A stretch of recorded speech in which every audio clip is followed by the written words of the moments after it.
Mensonge global de Léo Paci. Introduction.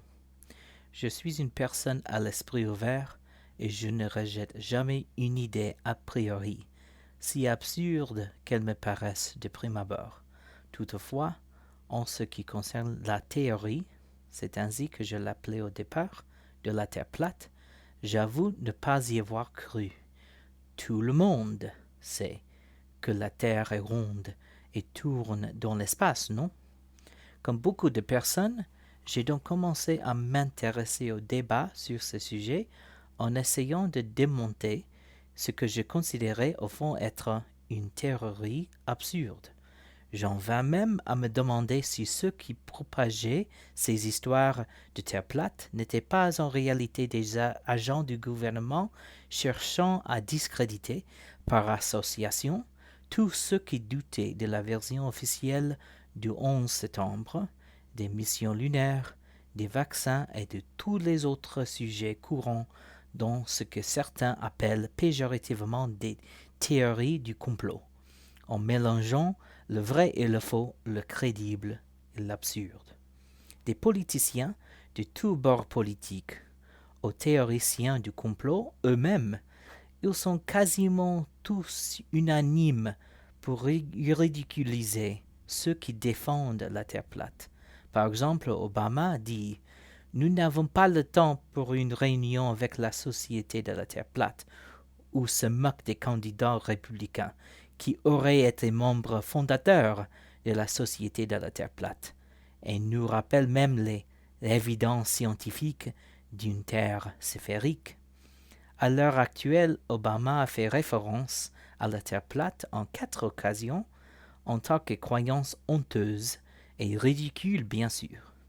Encore plus incroyable, Neil deGrasse Tyson, un astrophysicien américain très célèbre outre-Atlantique, dit même que l'influence des Flat Earthers est très dangereuse pour la démocratie et préjudiciable à la santé, à la richesse et à la sécurité de nos concitoyens. D'un autre côté, vous avez des chercheurs indépendants tels que Joe Rogan, un ancien pourfendeur des missions lunaires, qui se moquent au présent continuellement des Flat Earthers, obsédés par un non-sens, ou le journaliste conspirationniste Alex Jones, qui dit de cette théorie qu'elle est clairement ridicule. Nous avons appris depuis la maternelle que les paysans des siècles passés étaient tout simplement trop stupides pour comprendre que nous vivons sur un globe. Seuls les imbéciles et les fous dangereux peuvent considérer les arguments de la Terre plate de nos jours. Vous pouvez voir les bateaux disparaître derrière une courbure. Vous pouvez voir cette courbure à partir d'un avion ou d'une haute montagne. Les bateaux tomberaient du bord de la Terre. Et toutes ces photos de la Terre, comment quelqu'un peut-il douter de la NASA et de tous les autres organismes spatiaux officiels? Voilà où j'en étais en commençant ce périple. Je voulais exposer une fois pour toutes la niaiserie et les origines PSYOP, opération psychologique, du mouvement de la Terre plate. Je faisais sans cesse des recherches, considérant tout, réfléchissant à la meilleure manière de découvrir et révéler les mensonges du mouvement de la Terre plate. Plusieurs semaines et des dizaines d'heures plus tard, cela n'a pas eu lieu. À la place, j'ai trouvé beaucoup d'arguments valables en faveur de la Terre plate, arguments renforcés par l'absence de réponses crédibles de la science traditionnelle. En fait, beaucoup ont été sévèrement ridiculisés pour simplement avoir osé poser des questions. Depuis quand le fait de poser des questions est considéré comme stupide?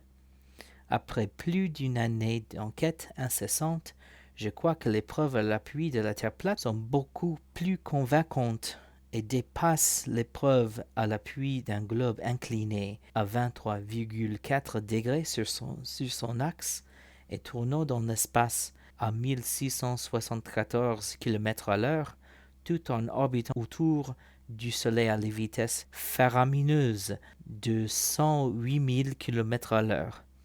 de concert avec l'ensemble du système solaire tournant en spirale autour de la Voie lactée à près de 800 000 km/h, l'ensemble fonçant à travers l'univers en expansion issue du Big Bang à des vitesses dépassant l'imagination.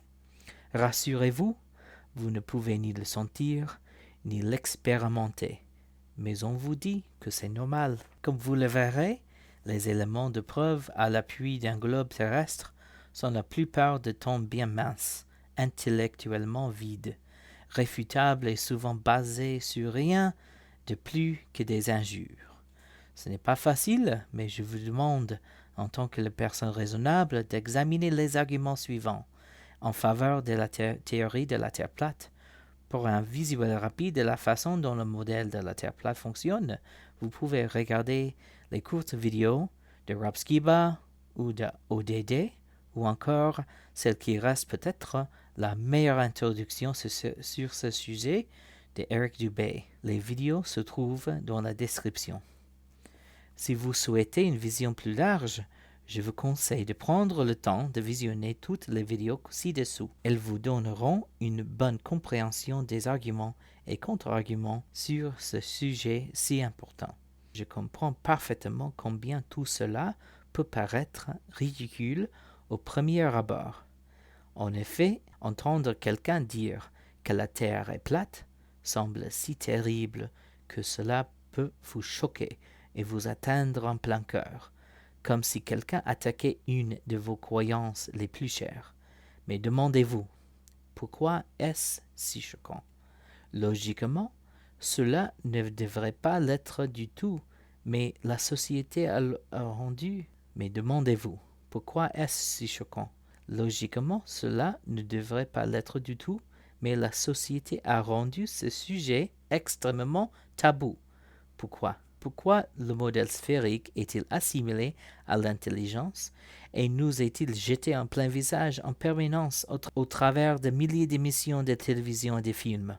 Pourquoi l'astrophysicien Neil deGrasse Tyson et d'autres assimilent les flat earthers influents à des terroristes au lieu de simplement les utiliser comme une occasion de prouver scientifiquement à tout le monde que la vision du cosmos officiel est la bonne?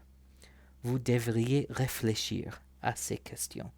Si je me trompe, vous aurez au moins une meilleure compréhension de la façon dont le monde fonctionne, puisqu'en essayant de défendre le modèle officiel, vous devrez faire des recherches.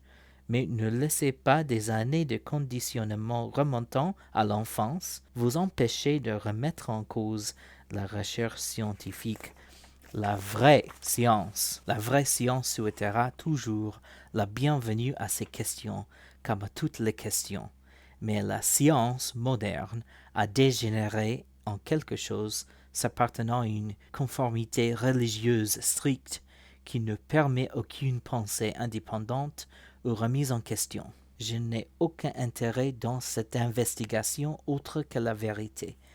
Bien que très ancienne, la redécouverte de la théorie de la Terre plate est très récente et n'est pas la réponse à chaque question.